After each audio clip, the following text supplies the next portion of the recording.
तो हेलो बच्चों, कैसे हो आप सब? ठीक ही ठाक हो गया आप लोग? तो बच्चों, आज नीट के लिए फिर से एक टॉपिक हम प्रिपेयर करके आए हुए हैं और आप लोगों को आज वो बताने जा रहे हैं। इसका नाम है बायोमोलिक्यूल्स। क्या नाम है? बायोमोलिक्यूल्स, है ना। बायोमोलिक्यूल्स देखते हैं हम लोग। फर्स्ट थिंग, बायोमोलिक्यूल्स में क्या होगा? बायोमोलिक्यूल्स में दो तरह का होगा, है ना। Biomolecules are chemical compounds found in living organism, है ना।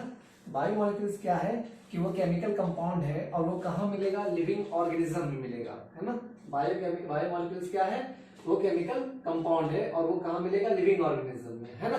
तो they include organic and inorganic matter, दोनों का दोनों चीज रखेगा, ठीक है। ऑर्गेनिक भी मैटर रखेगा और इनऑर्गेनिक मैटर भी रखेगा, है ना। बायोमोलिक्यूल्स क्या करेगा भाई? वो एक केमिकल है जो कहाँ मिलेगा? लिविंग ऑर्गेनिज्म में मिलेगा। वो चाहे पेड़ हो, चाहे पौधा हो, चाहे कुत्ता हो, चाहे चूहा हो, चाहे बिल्ली हो, चाहे जो भी चीज हो, हर जगह पे मिलेगा। आप में भी मिलेगा, हम में भी मिलेगा, सब जगह पे मिलेगा, ठीक है। और उसमें होगा कौन कौन सा भाई? दो चीज होता है ना। केमिस्ट्री में तीन चीज होता है, फिजिकल केमिस्ट्री, ऑर्गेनिक केमिस्ट्री और इनऑर्गेनिक केमिस्ट्री। भाई यहाँ दो तरह का चीज मिलेगा हमें, ऑर्गेनिक एंड इनऑर्गेनिक कंपाउंड्स मिलेंगे, ठीक है। नेक्स्ट हम देखते हैं analysis of chemical composition in a tissue. अब भाई सबसे पहला चीज है कि कोई भी टिश्यू में केमिकल कंपोजिशन हम कैसे चेक करेंगे, है ना।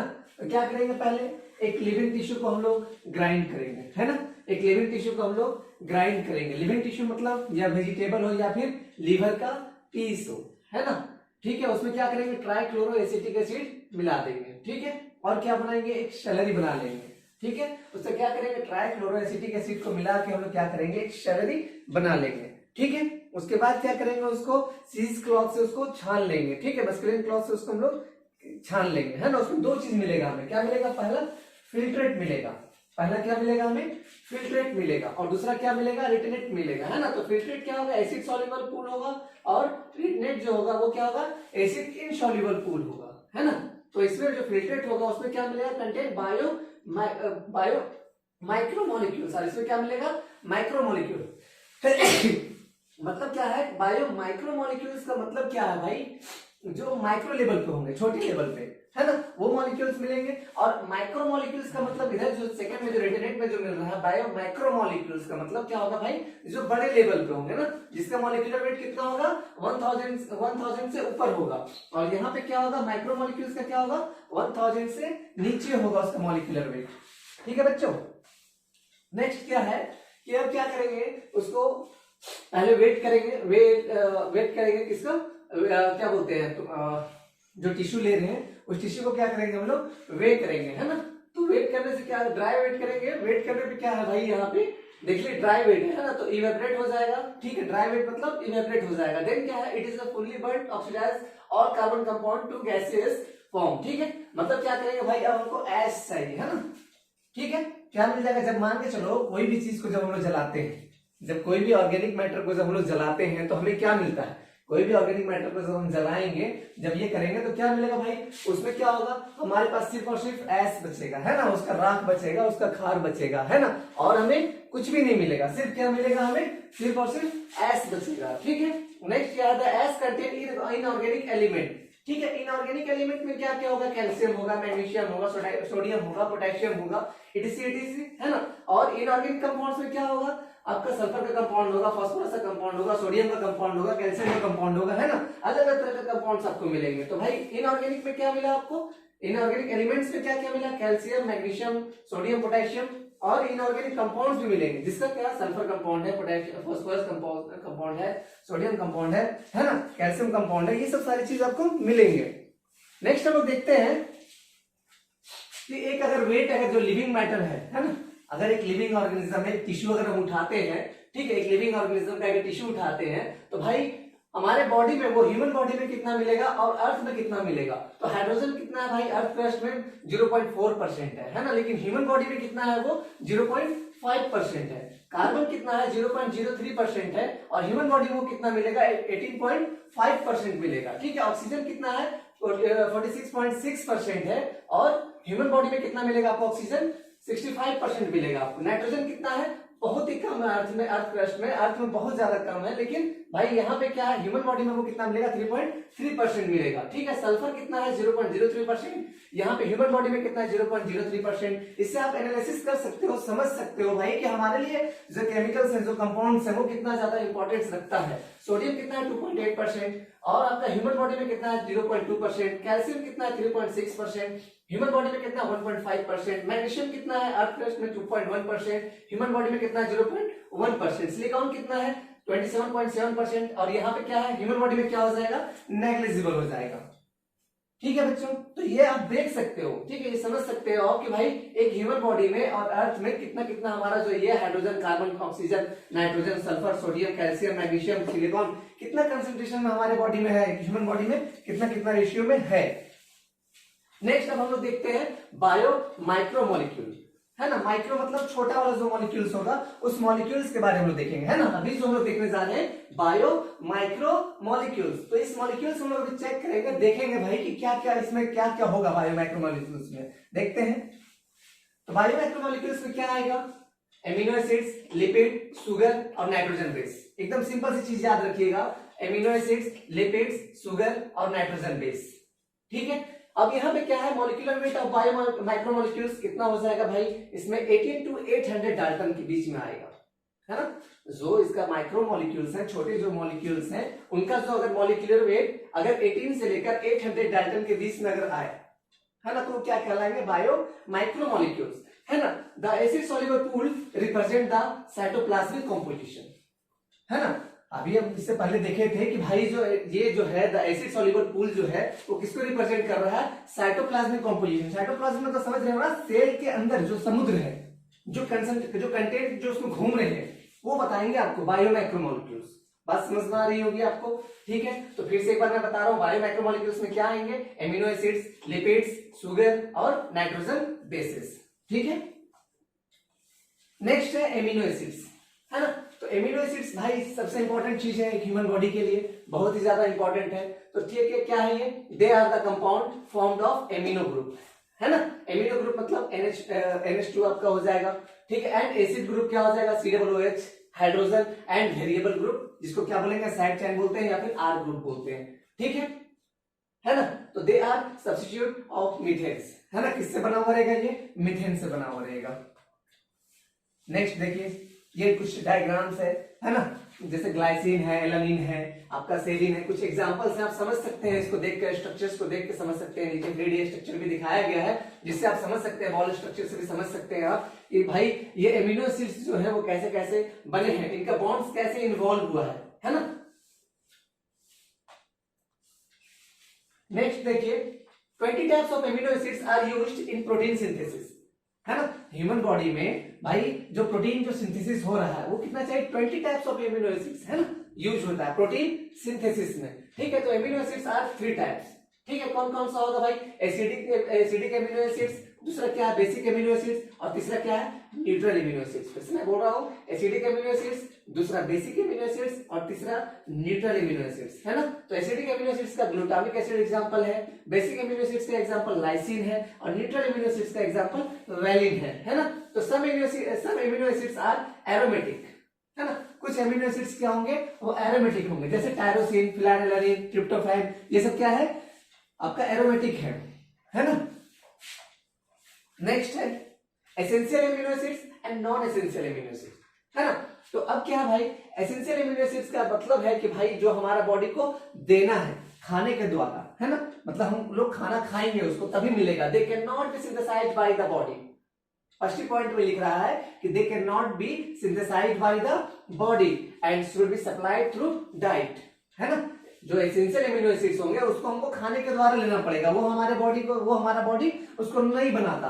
नेक्स्ट क्या है, नॉन एसेंशियल एमिनो एसिड्स। तो नॉन एसेंशियल एमिनो एसिड्स में they can be synthesised by body, है ना। अगर हम बाहर से नहीं भी लेंगे तो हमारा बॉडी क्या करेगा, उसको बना लेगा। तो एसेंशियल एमिनो एसिड्स का एग्जांपल देखिए, lysine, leucine, isoleucine, tryptophan, ETC, है ना। नॉन एसेंशियल एमिनो एसिड्स में देख लीजिए कौन कौन सा, glycine, alanine, serine, arginine, ETC, ठीक है।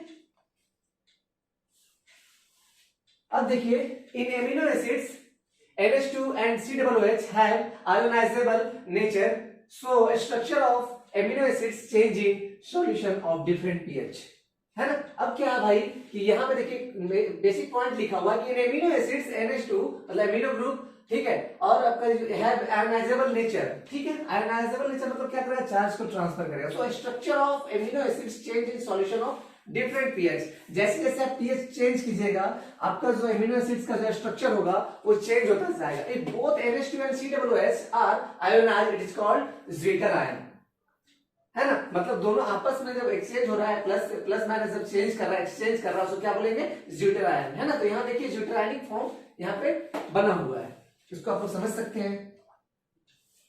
नेक्स्ट देखिए क्या है, लिपिड, है ना। लिपिड हम लोग खाते हैं, डेली खाते हैं। मम्मी बोलती है घी, मम्मी जब रोटी जब देती है ऐसे लगा के, तो क्या बोलते, मम्मी घी लगा के दो, है ना, थोड़ा रिफाइन लगा के दो, थोड़ा ये लगा के दो, है ना भाई। तो वो क्या है, लिपिड से तो वाटर इनसॉल्युबल होगा। लिपिड क्या होगा कि वाटर इनसॉल्युबल, ठीक है। तो उसमें क्या क्या होगा, लिपिड में होगा क्या क्या, कार्बन होगा, हाइड्रोजन होगा, ऑक्सीजन होगा, ठीक है। लिपिड्स में क्या क्या होगा, कार्बन होगा, हाइड्रोजन होगा और ऑक्सीजन होगा, ठीक है। But number of oxygen atom is less, ठीक है। ऑक्सीजन आइटम क्या होगा, लेस होगा। इसीलिए क्या होता है भाई, जो घी होता है उसको जलने में टाइम लगता है, उससे धुआं बहुत ज्यादा निकलता है। क्यों निकलता है, क्योंकि उसके पास क्या कार्बन हाइड्रोजन है ना, और ऑक्सीजन क्या लेस अमाउंट में है, इसीलिए वो क्या होता है, जलता नहीं है जल्दी। उससे क्या होता है, ज्यादा धुआं निकलता है उसमें। अगर ये होगा कोई भी लिपिड्स में कहीं पे भी, तो धुआं ज्यादा निकलेगा, जलेगा नहीं। अगर ऑक्सीजन अगर ज्यादा अमाउंट में प्रेजेंट हो जाए तो वो तुरंत आग लग जाएगा, तुरंत जल जाएगा वो, है ना।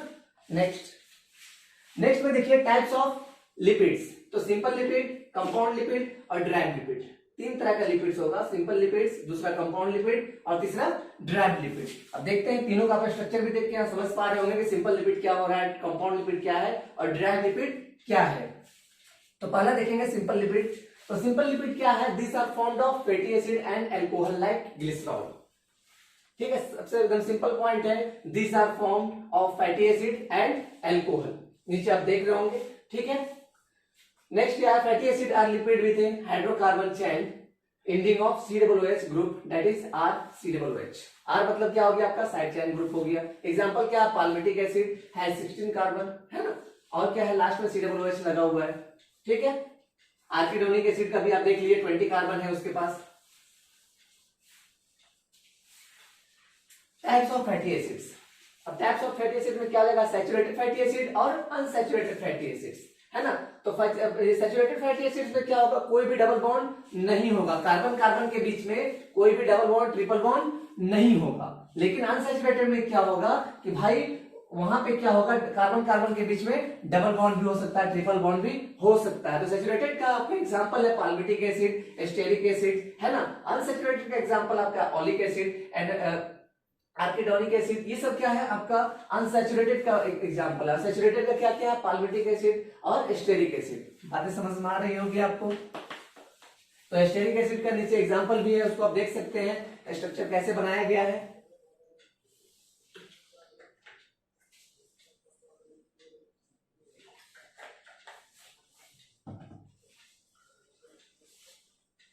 अब स्ट्रक्चर ऑफ ग्लिसरॉल, जिसको क्या बोलते हैं, ट्राई हाइड्रोक्सी प्रोपेन, है ना। ग्लिसरॉल को हम लोग क्या बोलते हैं, ट्राई हाइड्रोक्सी प्रोपेन, ठीक है। तो ये आपका ग्लिसरॉल का स्ट्रक्चर है, ठीक है।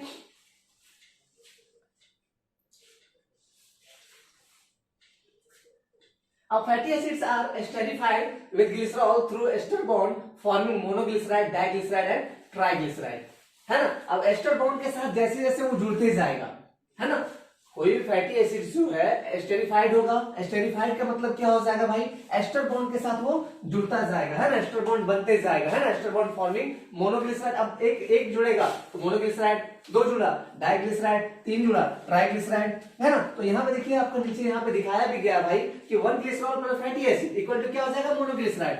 1 ग्लिसरॉल प्लस 2 फैटी एसिड तो क्या लगेगा, diglyceride. 1 glycerol plus 3 fatty acid तो ट्राइग्लिसराइड, जैसा कि मैंने समझाया आपको। देख रहे हो आप, यहाँ पे भी देख रहे हो, ये ग्लिसरॉल है प्लस फैटी एसिड लगता गया। अगर एक ग्लिसरॉल के साथ अगर एक फैटी एसिड लगा तो मोनोग्लिसरॉल, ठीक है, मोनोग्लिसराइड। उसके बाद क्या हो जाएगा आपका, 1 ग्लिसरॉल के साथ अगर 2 फैटी एसिड लगा तो डाइग्लिसराइड। अगर एक ग्लिसरॉल के साथ 3 फैटी एसिड लगा तो ट्राइग्लिसराइड होते जाएगा। ये देखिए ट्राइग्लिसराइड का भी एग्जांपल है यहाँ पे, देखिए यहाँ पे ग्लिसरॉल है यहाँ पे, ठीक है, इधर लग गया फैटी एसिड, 3 फैटी एसिड लगा हुआ है, ठीक है।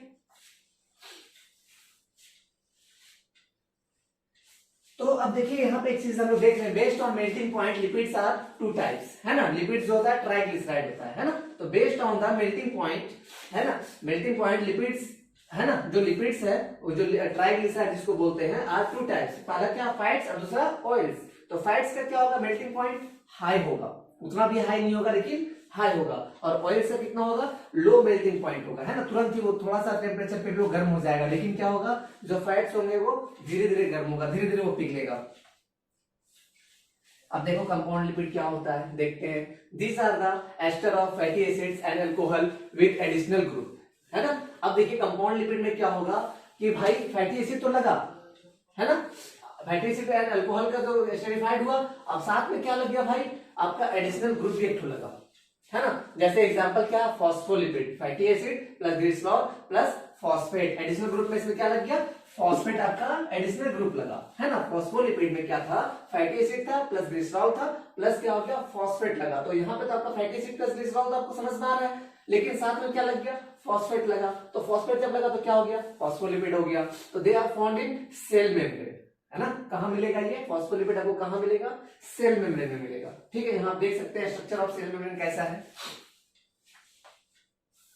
अब देखते हैं ड्राइव लिपिड, एक तो देखे होंगे आप लोग अंदर में जो येलो येलो होता है, तो देखिए derived lipid, these are the product of hydrolysis of simple lipid and compound lipid. जब सिंपल लिपिड और कंपाउंड लिपिड जब दोनों मिलेगा, है ना, सिंपल लिपिड और कंपाउंड लिपिड जब आपस में मिक्स होगा तो उसको क्या बोलेंगे हम लोग, ड्राइव लिपिड बोलेंगे, है ना, ठीक है। एग्जांपल में क्या है, कोलेस्ट्रॉल, ठीक है, एग्जांपल में क्या है, कोलेस्ट्रॉल, है ना। These are the product of hydrolysis of simple lipids and compound lipids. Example क्या हो जाएगा इसका, कोलेस्ट्रॉल। और ये क्या है, देखिए कोलेस्ट्रॉल का स्ट्रक्चर बना हुआ है, ठीक है। अब देखिए कार्बोहाइड्रेट्स देखते हैं, लिपिड देख लिए हम लोग, एमिनो एसिड्स देख लिए, अब अभी लोग देखते हैं कार्बोहाइड्रेट। अभी सब हम लोग बायो माइक्रोमोलिक्यूल्स में चल रहे हैं, है ना। अभी हम लोग शुगर्स देख रहे हैं, है ना, अभी क्या देख रहे हैं, सिंगल सिंगल चीज देख रहे हैं। तो शुगर्स आर स्वीट, सबको पता है भाई चीनी मीठा होता है, वाटर सॉल्युबल होगा भाई, है ना, वाटर पानी में घुल भी जाता है चीनी, एक जनरल चीज है, देखने वाली चीज है ना। शुगर क्या होता है, पानी में घुल भी जाएगा और मीठा भी होता है, ठीक है। They are formed of carbon hydrogen oxygen in the ratio of 1:2:1, ठीक है। तो आपको फॉर्मूला ही पता होगा, C6H12O6, है ना। यहाँ पे देखिएगा C5H10O5, राइबोस की बात कर रहे हैं। तो क्या होगा, इसका रेशियो जो होगा 1:2:1। इसका मतलब क्या हुआ कि भाई एक कार्बन 12 हाइड्रोजन और 6 ऑक्सीजन। बात समझ में आ रही है सबको। नेक्स्ट क्या है, नाइट्रोजन बेस, है ना। तो these are the nitrogen base containing cyclic compound found in the nucleic acid, है ना भाई, न्यूक्लिक एसिड में मिलेगा ये सब, ठीक है।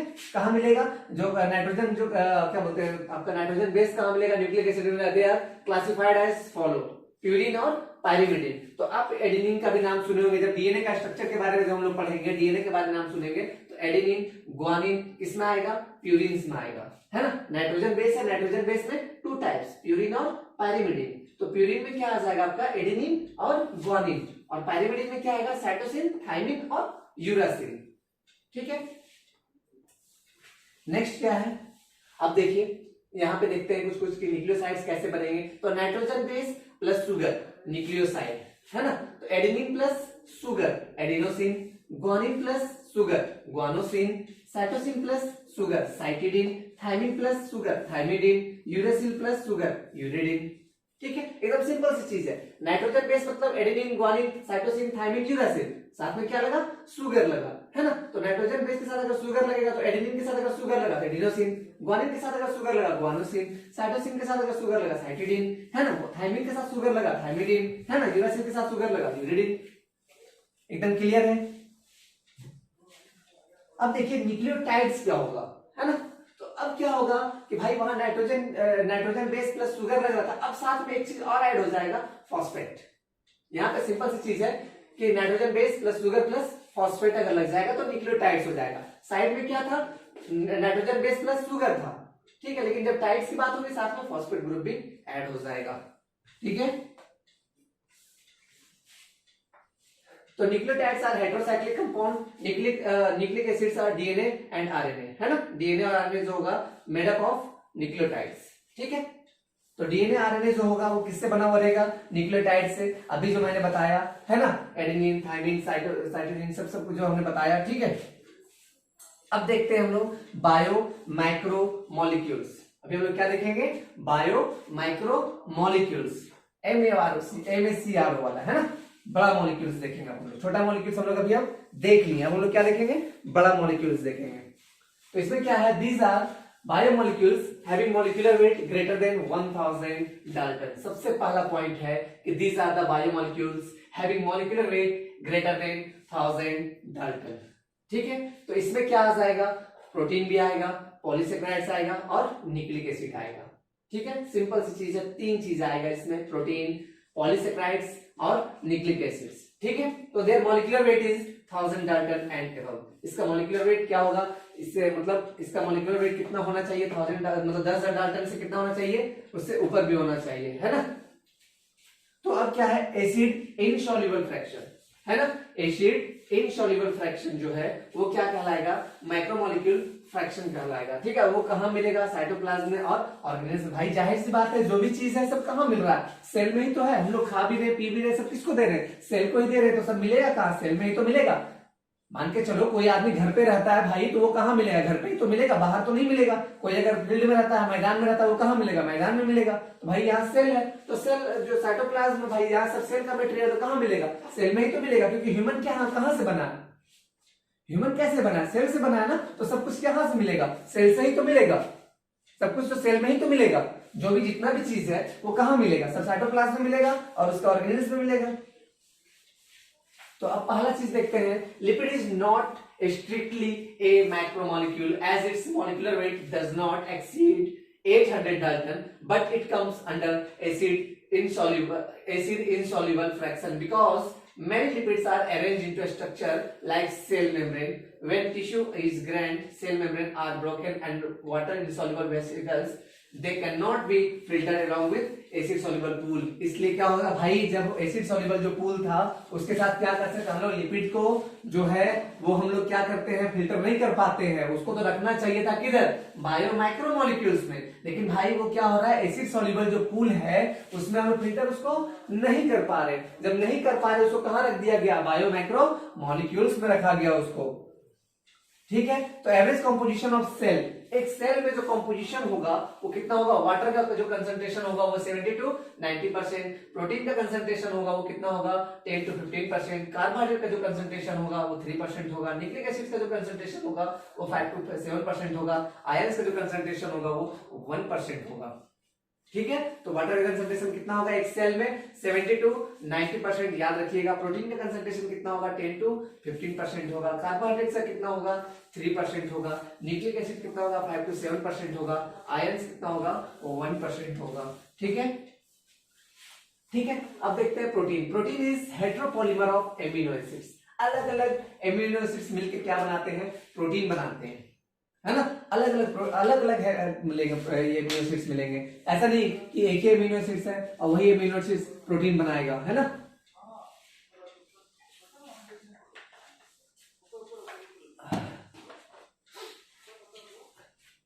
ठीक है, तो they are polypeptide that is linear chain of amino acids linked by peptide bond. ठीक है, अब क्या होगा, दो एमिनो एसिड्स जो जुड़ेंगे, जो पॉलीपेप्टाइड बनाएंगे, वो कैसे बनाएंगे, जो लीनियर चेन होगा, जो सीधा चेन होगा, जैसे ये सीधा चेन है ना, एमिनो एसिड्स 1 2 3 4 5 6 7 8 9 10 11, है ना। तो ये जो बना, तो ये कैसे बना, ये जुड़ा कैसे, दो एमिनो एसिड्स जुड़ा कैसे, ये जुड़ा आपका पेप्टाइड बॉन्ड से, है ना। जो एमिनो एसिड्स जुड़ा आपका वो कैसे जुड़ा, पेप्टाइड बॉन्ड से जुड़ा। तो peptide bond is form when COOH group is a carboxylic group of one amino acids react with, है ना, amino group of next amino acids by releasing a molecule of water, है ना।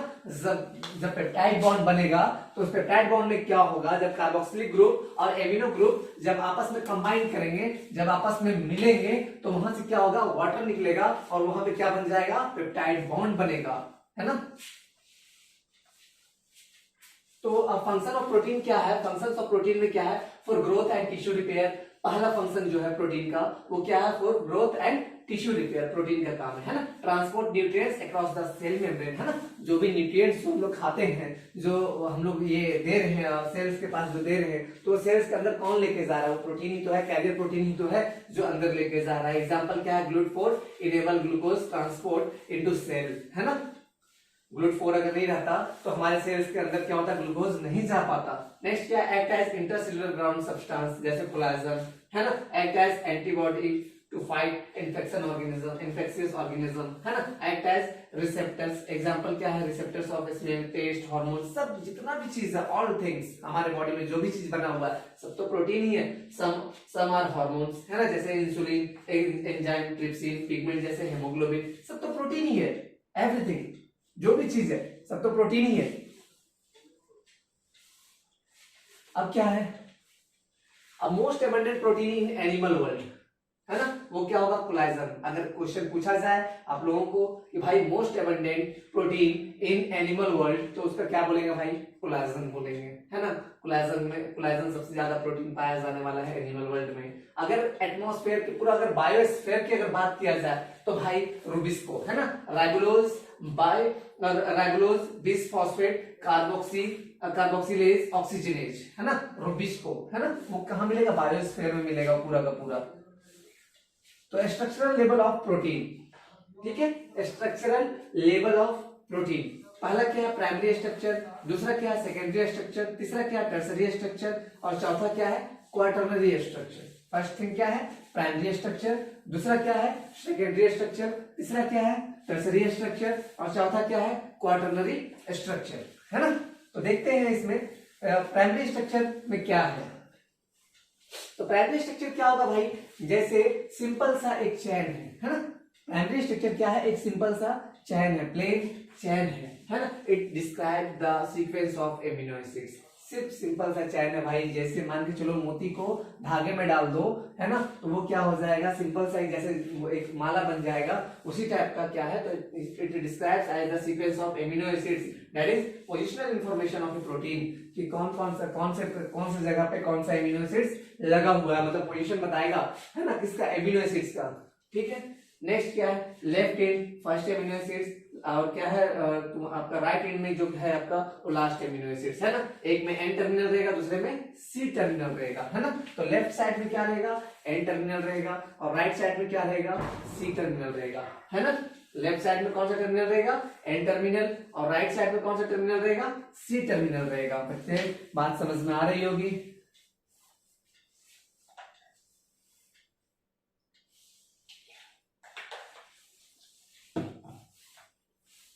Secondary structure of protein, तो secondary structure protein आप देख सकते हैं दो तरह का चीज है, अल्फा हेलिक्स और दूसरा बीटा प्लेटेड। तो here one or more polypeptide chain are folded in the form of alpha helix, sorry form a helix, है ना।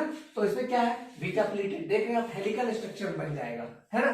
तो क्या है, it has only right handed helix, है ना। उसके बाद क्या एग्जांपल क्या है, कैरेटिन, फिब्रोइन, है ना, जिसको सिल्क फाइबर बोलते हैं, है ना। नेक्स्ट देखते हैं,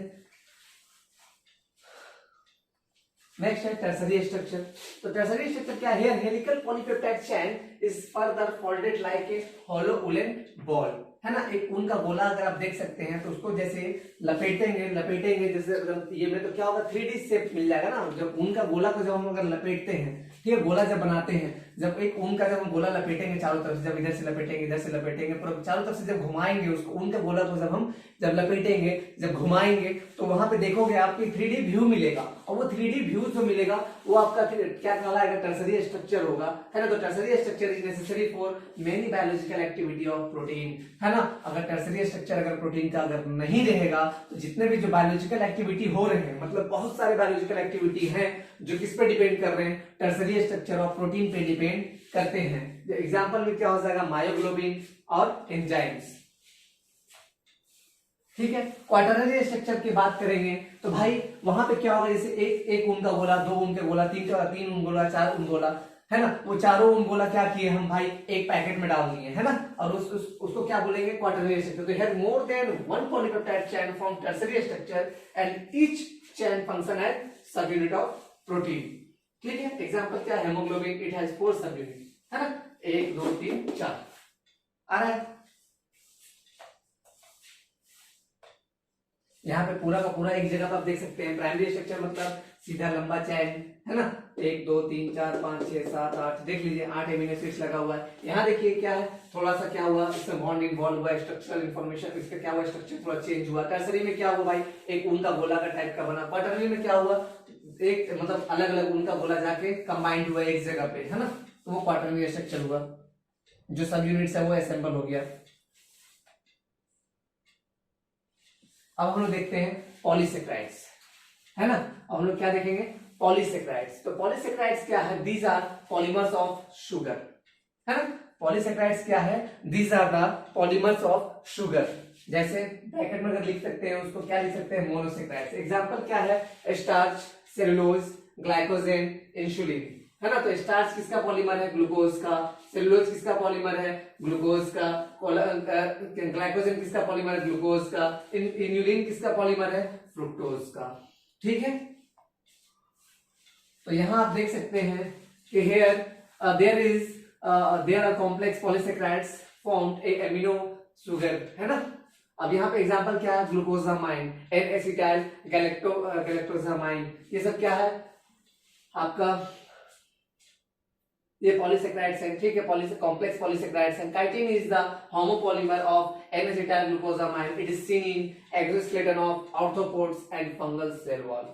ठीक है, समझ सकते हैं बात, तो मतलब फंगस में भी मिलेगा, ठीक है, और कहाँ मिलेगा, आर्थ्रोपोड्स में भी मिलेगा। ठीक है, कौन क्या मिलेगा, वहां पे काइटिन मिलेगा, है ना। काइटिन जिसका किसका होमोपॉलीमर है, काइटिन एन एसिटाइल ग्लूकोजामाइन का। काइटिन किसका पॉलीमर है, एन एसिटाइल ग्लूकोजामाइन का, है ना। नेक्स्ट देखिए, glycosidic bond in polysaccharides. Next क्या है, ग्लाइकोसिडिक बॉन्ड इन पॉलीसेक्राइड्स। ठीक है, तो it is the bond formed when individual monosaccharides are linked between two carbon atom by dehydration, है ना। जब क्या होगा, ये कब बनेगा, है ना, ग्लाइकोसिडिक बॉन्ड कब बनेगा, जब दो मोनोसेक्राइड्स आपस में जुड़ेंगे, है ना। जब दो मोनोसेक्राइड्स आपस में लिंक होंगे, है ना, तो क्या बन जाएगा, क्या बनेगा, ग्लाइकोसिडिक बॉन्ड बनेगा, है ना। क्या बनेगा, ग्लाइकोसिडिक बॉन्ड बनेगा। इट इज द, क्या लिखा हुआ, it is the bond form when individual monosaccharides are linked between two carbon items by dehydration, है ना। नेक्स्ट है, अब डायग्रामेटिक रिप्रेजेंटेशन हम लोग देखेंगे। स्टार्च क्या है भाई, starch form helical secondary structure, it can hold iodine molecule in the helical portion of giving blue colour, है ना। देखिए यहाँ पे जो है ये जो आपका हेलिक्स जो है ना, ये क्या है, देखिए यहाँ पे हेलिक्स में क्या होगा, जो आपका फोल्ड हो जाएगा आयोडीन, यहाँ पे जो खाली खाली जगह दिख रहा है सब पे क्या होगा, आपका आयोडीन फोल्ड हो जाएगा। लेकिन cellulose has no complex helix and therefore can not hold iodine. अब यहाँ देखिए सेलुलोज में कहीं कोई कॉम्प्लेक्स है, एकदम सीधा सीधा है ना, और एक क्या है, कॉम्प्लेक्स है, देखिए हेलिक्स बना हुआ है ना। अब तो ये हेलिक्स में क्या होगा, यहाँ पे आयोडीन इस सब में बैठ जाएगा, इस सब में आयोडीन क्या होगा, बैठ जाएगा, आयोडीन उसमें अटक जाएगा, तो क्या होगा, कलर चेंज कर देगा किसी चीज का। जहां स्टार्च होगा कलर चेंज कर देगा। तो स्टार्च कलर क्यों चेंज करता है, क्योंकि यहाँ पे देखिए ये जो फोल्ड है, इस फोल्ड के बीच में क्या होगा, आयोडीन बैठ जाएगा, है ना। लेकिन यहाँ पे क्या होगा, इसमें आयोडीन नहीं फंसेगा, आयोडीन निकल जाएगा, लेकिन इस फोल्ड में यहाँ पे अटक जाएगा, है ना। अब देखते हैं न्यूक्लिक एसिड, है ना। तो न्यूक्लिक एसिड्स देखते हैं, DNA and RNA. Nucleic acids होता क्या है, तो भाई वो क्या है, डीएनए और आरएनए न्यूक्लिक एसिड्स है ना। तो nucleic acids are heteropolymer of nucleotides, that is many nucleotides are linked to form polynucleotide, है ना। Nucleic acids are heteropolymer of nucleotides, that is many nucleotides are linked to form polynucleotide. ठीक है, nucleic acids are two types, DNA और RNA. Nucleic acids क्या होगा, दो तरह का होगा, पहला क्या होगा डीएनए, दूसरा क्या होगा आरएनए। डीएनए का मतलब डीऑक्सीराइबोन्यूक्लिक एसिड और आरएनए का मतलब राइबोन्यूक्लिक एसिड। ठीक है, तो भाई डीएनए में क्या होगा, डबल स्टैंडर्ड होगा जैसा कि यहाँ दिखाया जा रहा है। आरएनए का मतलब सिंगल स्टैंडर्ड जैसा कि डायग्राम में दिखाया जा रहा है। ठीक है, तो अब भाई यहाँ पे जो सेकेंडरी स्ट्रक्चर ऑफ डीएनए कौन दिया था, वाटसन एंड क्रिक दिया था, है ना। वाटसन एंड क्रिक दिया था। जो सेकेंडरी स्ट्रक्चर ऑफ डीएनए जो है वो कौन दिया था, वाटसन और क्रिक दिया था, है ना, जिसको क्या बोलते हैं भाई, डबल हेलिक्स मॉडल भी बोलते हैं, है ना। अब यहाँ पे देखिए कि आप यहाँ देख सकते हैं कि एक इधर क्या है, ये पूरा ये फॉस्फेट का है ना, फॉस्फेट और शुगर का इधर पूरा का पूरा बैकबोन बना हुआ है, फॉस्फेट और शुगर का, ये सीढ़ी के जैसा दिख रहा होगा, ठीक है, ये दोनों डंडा है सीढ़ी का, और ये क्या है, बीच का पीढ़ी जिससे चढ़ते हैं हम लोग, है ना, चढ़ते जाएंगे इसमें। तो ये क्या भाई, देखिए यहाँ पे शुगर और फॉस्फेट का इधर बैकबोन बना हुआ, और बीच में क्या लगा हुआ भाई, यहाँ पे देखिए, यहाँ पे GCTA है ना, सब लगा हुआ है यहाँ पे, है ना। तो नाइट्रोजन बेस, अब भाई डीएनए जो कंटेंट करेगा, in DNA nucleotide consist of, क्या क्या कंसिस्ट करेगा, नाइट्रोजन बेस मैं बात किया हूं। उसके बाद क्या है, डीऑक्सीराइबोस शुगर मिल रहा है, फॉस्फेट ग्रुप, तो शुगर और फॉस्फेट तो नजर आ रहा है, और क्या नाइट्रोजन बेस है, तो बेस कहां पे है, बीच में है ना, ठीक है।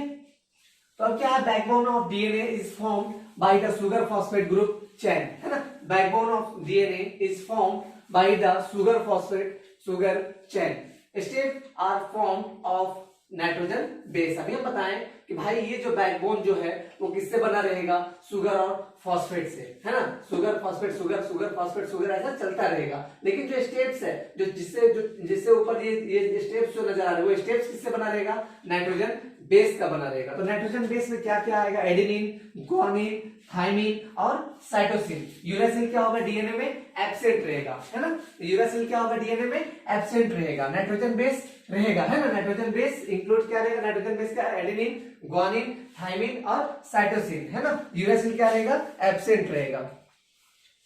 नेक्स्ट क्या है, एडेनिन किसके साथ पेयर करेगा, थाइमिन के साथ, है ना, और ग्वानिन किसके साथ पेयर करेगा, साइटोसिन के साथ, है ना। तो एडेनिन का जो पेयर होगा थाइमिन के साथ, वो कितना हाइड्रोजन बॉन्ड रहेगा, 2 हाइड्रोजन बॉन्ड, है ना। एडेनिन जो थाइमिन के साथ जो बॉन्ड बनाएगा वो 2 हाइड्रोजन बॉन्ड के साथ बनाएगा, लेकिन ग्वानिन जो साइटोसिन के साथ बनाएगा वो 3 हाइड्रोजन बॉन्ड रहेगा, है ना। ग्वानिन जो 3 मतलब साइटोसिन के साथ जो अटैच होगा, जुड़ेगा, वो क्या रहेगा, 3 हाइड्रोजन बॉन्ड रहेगा उसके बीच में, है ना। A phosphate molecule link with 3 carbon of the sugar of 1 nucleotide and 5 carbon of the sugar of next nucleotide, वो जुड़ता जाएगा 5 to 3 क्या बोलते 3 to 5 प्राइम, हमेशा वो जुड़ता जाएगा।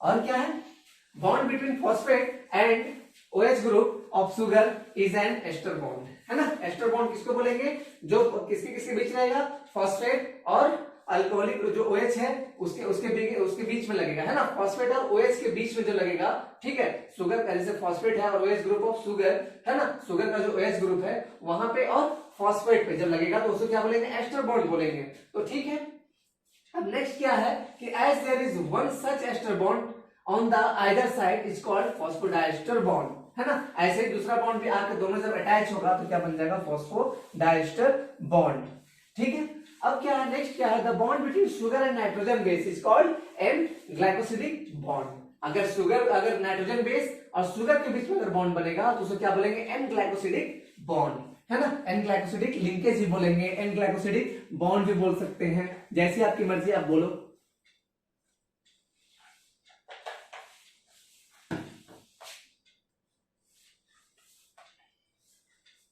अब देखते हैं हम लोग मेटाबॉलिज्म, है ना। अब मेटाबॉलिज्म बहुत ही इंपॉर्टेंट चीज है ना। मेटाबॉलिज्म हम लोग थोड़ा सा देखते हैं, मेटाबॉलिज्म है क्या।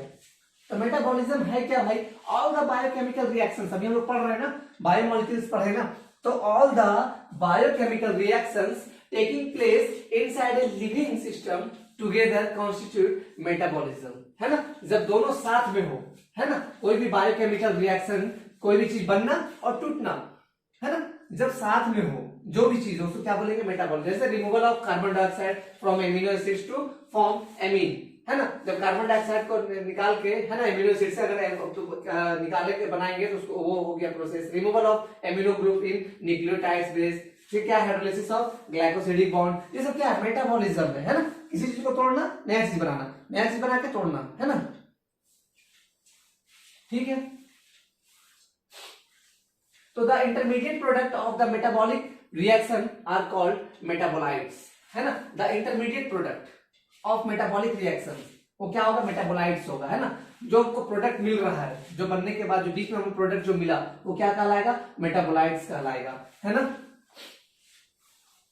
तो metabolism are two types, primary metabolites और सेकेंडरी मेटाबोलाइट्स, है ना। तो प्राइमरी मेटाबोलाइट्स में क्या होगा, they have identifiable function in physiological process and necessary for life, है ना। तो प्राइमरी मेटाबोलाइट्स है भाई, जैसे एमिनो एसिड्स है, शुगर है, न्यूक्लिक एसिड है, लिपिड है, विटामिन है, ये सब का फंक्शन पता है भाई कि एमिनो एसिड्स खाएंगे तो हमको क्या मिलेगा, प्रोटीन बनेगा, शुगर खाएंगे भाई तो हमें क्या मिलेगा, वहां से कार्बोहाइड्रेट मिलेगा, ग्लूकोज बनेगा, ये सारा कुछ होगा। बहुत न्यूक्लिक एसिड लेंगे तो भाई डीएनए का फॉर्मेशन होगा, डीएनए का फंक्शनिंग होगा, लिपिड खाएंगे तो लिपिड का फॉर्मेशन, तो ये सब क्या है, इसका फंक्शन नॉन है। लेकिन क्या है, सेकेंडरी जो मेटाबोलाइट्स है वो क्या है कि they are not directly involve in normal growth, development and reproduction, directly वो जाके इन्वॉल्व नहीं होगा, वो थर्ड पार्टी है, वो उसको खाली क्या करेगा, अगला को पुश करेगा भाई, वो भेजेगा, हाँ भाई जाके तू वो काम कर। फाउंड इन कहां मिलेगा सेकेंडरी मेटाबोलाइट्स, प्लांट में मिलेगा, फंगस में मिलेगा, माइक्रोबियल सेल में मिलेगा, ठीक है। एग्जांपल क्या है, एल्कोलाइड्स है, पिगमेंट्स है, ट्रिप्नोइड्स है, एसेंशियल ऑयल है, टॉक्सिन है, लेक्टिन है, ड्रग्स है, ये सब क्या है, सेकेंडरी मेटाबोलाइट्स है ना। तो सेकेंडरी मेटाबोलाइट्स में एग्जांपल पिगमेंट में अगर बोलेंगे तो कैरोटीनॉइड्स, है ना। एल्कोलाइड्स में बोलेंगे तो मॉर्फिन, है ना, कोडीन, ठीक है। उसके बाद क्या है, टर्पिनॉइड्स में बोलेंगे तो मोनोटर्पिन, डायटर्पिन्स, है ना, एसेंशियल ऑयल में। तो ये सब क्या है भाई हमारा, इधर सेकेंडरी मेटाबोलाइट्स और वो उसके कुछ एग्जांपल्स हैं, ठीक है। ये आप लोग नोट डाउन कर लीजिएगा नोट्स में अपना।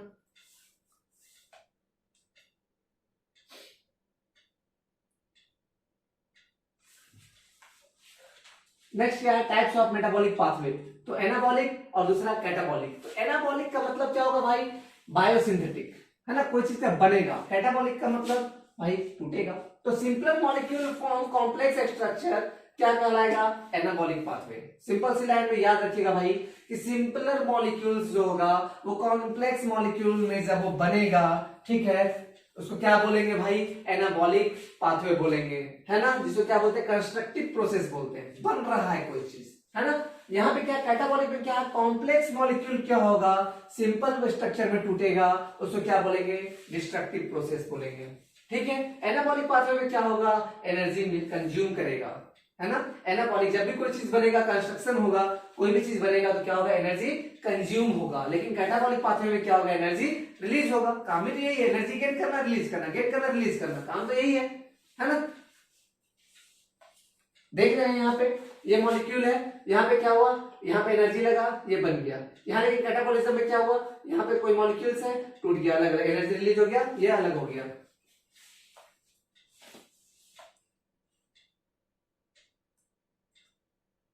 अब देखते हैं एंजाइम्स, है ना। एंजाइम्स क्या है, एंजाइम्स के बारे में देखना बहुत जरूरी है ना। तो एंजाइम्स क्या है देख लेते हैं थोड़ा। तो एंजाइम्स क्या है, enzyme are biological catalyst which influence the speed of biochemical reactions, है ना। जैसे हम लोगों को खाना खाने में जब मन नहीं लगता तो क्या होता है, हम लोगों को भी अलग से कुछ एक्स्ट्रा चीज दिया जाता है, कुछ अचार ले लो, पापड़ ले लो, चिकन ले लो अलग से, है ना। तो क्या होगा, हमारे खाने का स्पीड बढ़ाएगा। तो वैसे ही सिंपल सी चीज है, यहाँ पे भी जब कोई केमिकल रिएक्शन हो रहा है और उसका अगर स्पीड अगर स्लो हो जाए तो वहां पे क्या कीजिए, एंजाइम्स को मिला दीजिए, है ना। वो क्या होगा, जो हमारा स्पीड कर देगा, बायोकेमिकल जो रिएक्शन उसका रेट ऑफ रिएक्शन बढ़ा देगा, है ना। तो क्या है, all enzymes are protein but all proteins are not enzyme. ये पॉइंट याद रखिएगा कि जितने भी एंजाइम्स हैं वो प्रोटीन है, जितने भी एंजाइम्स हैं वो क्या है, प्रोटीन है, लेकिन सारे प्रोटीन एंजाइम नहीं है। इस बात को एकदम याद रखिएगा, ठीक है। Enzymes are specific, that is each enzyme has own substrate. हर रिएक्शंस के लिए अलग अलग एंजाइम है। भाई अब मान के चलो कि अब हमें चावल के साथ क्या करना है, चावल के साथ क्या दाल सब्जी चाहिए। अब चावल के साथ क्या करेंगे, हम मिट्टी तो नहीं खाएंगे, चावल के साथ क्या खाएंगे, दाल सब्जी तो खाएंगे, या फिर कच्चा दाल तो नहीं खाएंगे। ऐसा तो नहीं है कि चावल ले लिए और ये कर लिए, भाई हर चीज के लिए क्या स्पेसिफिक चीज होता है ना। तो वैसे ही है, enzymes are specific, that is each enzyme has its own substrate, ठीक है। अब क्या है कि chemical compounds undergo two types of changes, है ना। कोई भी केमिकल कंपाउंड जो होगा वो क्या होगा, दो तरह का चेंज होगा वहां पे, है ना। तो फिजिकल चेंज, दूसरा क्या होगा केमिकल चेंज। केमिकल चेंज का मतलब केमिकल रिएक्शन, फिजिकल चेंज का मतलब क्या, एक चेंज इन शेप और state of matter without breaking bond, है ना, बिना बॉन्ड का ब्रेकिंग का, है ना, बिना बॉन्ड के ब्रेकिंग का, अगर कोई चीज अगर शेप अगर चेंज हो रहा है या फिर उसका स्टेट चेंज हो रहा है, बॉन्ड ब्रेक सिर्फ नहीं होना चाहिए, है ना, वो चेंज हो जाए तो वो क्या हो जाएगा, फिजिकल चेंज हो जाएगा। एग्जांपल क्या है, आइस मेल्ट, है ना, अगर आइस अगर पिघल रहा है तो भाई क्या हो रहा है, उसका बॉन्ड तो पानी का बॉन्ड तो नहीं टूट रहा है, सिर्फ क्या हो रहा है, एक स्टेट से दूसरे स्टेट पे वो जा रहा है ना। केमिकल चेंज में क्या होगा भाई, कि in this bond are broken and new bonds are form, मतलब एक बॉन्ड टूटेगा दूसरा बॉन्ड बनेगा, है ना, तो वो क्या होगा, केमिकल चेंज होगा, है ना। तो वहां पे क्या हो जाएगा, इनऑर्गेनिक और दूसरा ऑर्गेनिक, है ना, दो तरह का चेंज होगा ना, दो तरह केमिकल रिएक्शंस होगा, इनऑर्गेनिक रिएक्शंस भी होगा और ऑर्गेनिक रिएक्शन भी होगा। तो रेट ऑफ फिजिकल और chemical process equal to amount of product form, है ना। हम लोग कैसे निकालेंगे रेट ऑफ फिजिकल चेंज या फिर chemical rate of physical process या केमिकल प्रोसेस कैसे निकालेंगे, कि भाई कितना प्रोडक्ट उससे हमको मिल रहा है, तो हम क्या चाहेंगे, ज्यादा से ज्यादा प्रोडक्ट लाना चाहेंगे या कम से कम, ज्यादा से ज्यादा चाहिए होगा ना, कोई भी चीज चाहिए क्या, हमें ज्यादा से ज्यादा चाहिए, तो भाई वहां क्या करना पड़ेगा हमको, फिर एंजाइम को मिलाना पड़ेगा, एंजाइम को लगाना पड़ेगा।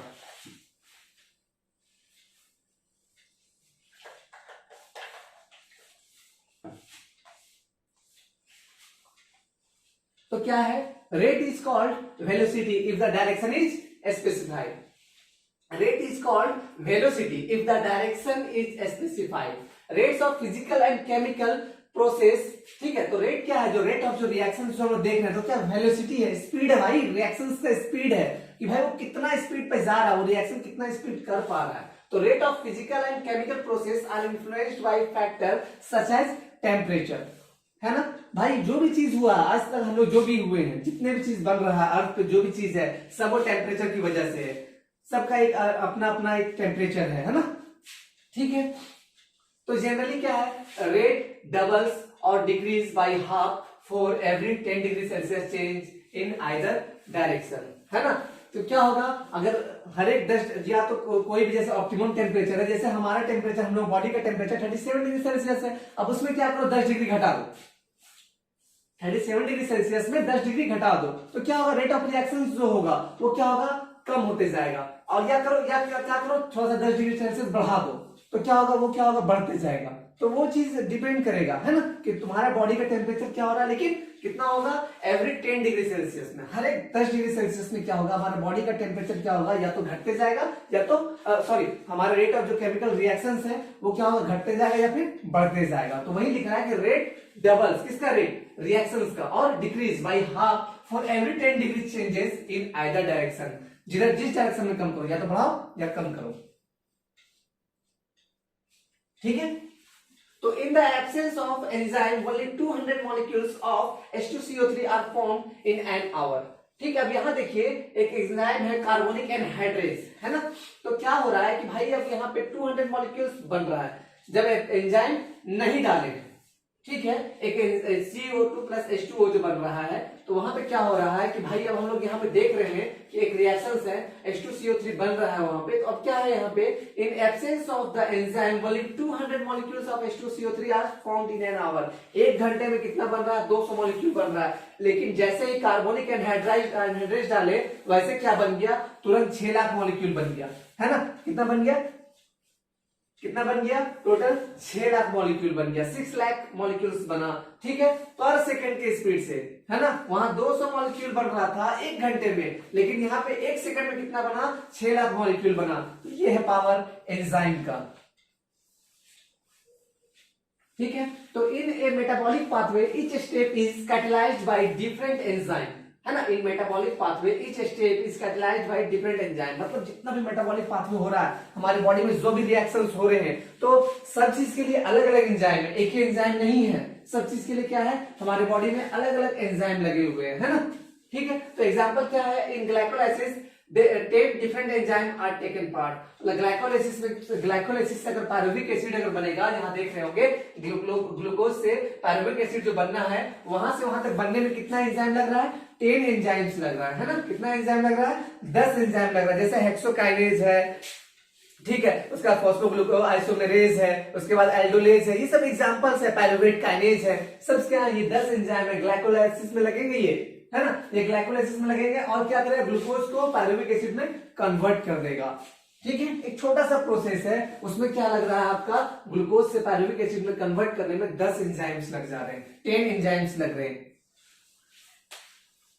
ठीक है, तो enzyme act as substrate like a lock and key model. भाई हर ताले का स्पेसिफिक चाबी होता है ना, तो हर एंजाइम का स्पेसिफिक सबस्ट्रेट होता है, या फिर ऐसे बोल सकते हैं हर सबस्ट्रेट का स्पेसिफिक एंजाइम होता है ना, ऐसे वो नहीं होगा भाई कि मतलब मान के चलो कोई भी ताला से कोई भी चाबी खोल दिया, कोई भी चाबी से कोई भी ताला खोल दो, खुलेगा नहीं। हर एंजाइम का स्पेसिफिक सबस्ट्रेट होगा और हर सबस्ट्रेट का स्पेसिफिक एंजाइम होगा। दूसरा चाबी अगर डालोगे उस ताले में नहीं खुलेगा, या फिर दूसरा चाबी से दूसरा ताला खोलोगे नहीं खुलेगा, है ना। तो वही है भाई, यहाँ पे लॉक एंड की मॉडल का जो बात किया गया, enzyme act with substrate like a lock and key model action, है ना। It include following step. तो क्या बनेगा, पहला एंजाइम सबस्ट्रेट, है ना, उसका एंजाइम सबस्ट्रेट कॉम्प्लेक्स बनाएगा, एंजाइम प्रोडक्ट कॉम्प्लेक्स बनाएगा, ये 3 स्टेप जाएगा, है ना। देख रहे हैं यहाँ पे, ये देखिए यहाँ पे क्या होगा, ये एंजाइम है, यहाँ पे क्या हुआ, लग गया सबस्ट्रेट लगा, ये एंजाइम है, ये सबस्ट्रेट लग गया, यहाँ फिट बैठ गया। अब यहाँ पे क्या हुआ, प्रोडक्ट बैठ गया, अब वहां आगे जाके फिर वो चेंज हो गया। तो how do enzyme speed up A chemical reaction, यहां हम लोग देखते हैं एक क्वेश्चन आ रहा होगा भाई कि अभी हम लोगों ने देखा था ना कि 100 मॉलिक्यूल्स बन रहे हैं वहां पे, लेकिन जैसे 200 मॉलिक्यूल्स बन रहे हैं, लेकिन जैसे ही उसमें कार्बोनिक एनहाइड्रेज लगा तुरंत 6 लाख मॉलिक्यूल हो गया पर सेकेंड हुआ, है ना। 200 मॉलिक्यूल बना कितने, 1 घंटे में, है ना। लेकिन जैसे एंजाइम लगा कितना बना, 6 लाख मॉलिक्यूल बन गया, है ना। तो वो कैसे हुआ भाई, क्वेश्चन तो आ रहा होगा। तो how do enzymes speed up A chemical reaction, सबसे पहला क्वेश्चन है, तो ये देखते हैं हम लोग। तो अब देखो, अब क्या है, activation energy is additional energy required to start a chemical reaction, है ना। एक्टिवेशन एनर्जी किसी चीज को स्टार्ट करने के लिए, है ना, जो हम लोग एनर्जी दे रहे हैं, है ना, वो क्या कहलाएगा, जो एडिशनल एनर्जी जो दे रहे हैं। भाई एक रिएक्शन चल रहा है उसमें एनर्जी तो देना पड़ेगा, लेकिन एडिशनल एनर्जी जो हम लोग दे रहे हैं, है ना, उस एनर्जी को क्या बोलेंगे, हम लोग क्या बोलेंगे, एक्टिवेशन एनर्जी बोलेंगे। ठीक है, इन एन एक्सोथर्मिक और इंडोथर्मिक। तो भाई क्या हो रहा है कि मान के चलो, यहां देखिए, अब यहाँ पे क्या है, ये देखिए आपका एक यहाँ पे क्या सबस्ट्रेट से प्रोडक्ट बन रहा है, तो यहाँ पे देखिए ट्रांजिशन, जो यहाँ पे क्या लगा, जो आपका एनर्जी यहाँ हाई लगा, लेकिन यहाँ पे क्या हो रहा है, इस ग्राफ पे देखिए यहाँ पे एनर्जी कम लगा और प्रोडक्ट उतना ही बना, काम उतना ही हुआ। लेकिन यहाँ पे क्या हुआ, एनर्जी एक्टिवेशन एनर्जी जो हुआ वो यहाँ पे देखिए, एक्टिवेशन एनर्जी विदाउट एंजाइम कितना लग गया, यहां से यहां तक गैप आया, लेकिन एक्टिवेशन एनर्जी विथ एंजाइम तो कितना लगा, कम लगा। तो भाई एनर्जी जब कम हो लगेगा तो क्या होगा, प्रोडक्ट तो ज्यादा बनेगा ही। तो फैक्टर इफेक्टिंग एंजाइम एक्टिविटी, है ना, फैक्टर्स अफेक्टिंग एंजाइम एक्टिविटी। अब कौन कौन सा फैक्टर है जो एंजाइम्स को इफेक्ट करेगा, तो temperature and pH, concentration of the substrate और प्रेजेंस ऑफ इनहिबिटर, है ना। सबसे पहले चीज बता रहे हैं टेम्परेचर और पीएच, है ना।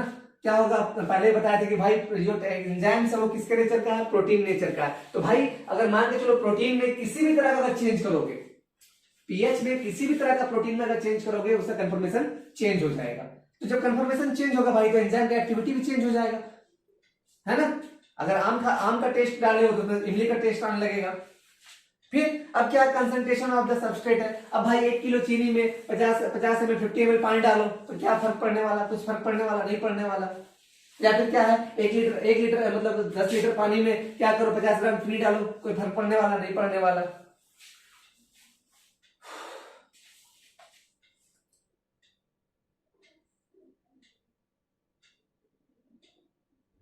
तो भाई एंजाइम्स में अलग अलग एंजाइम में classification and nomenclature of enzyme.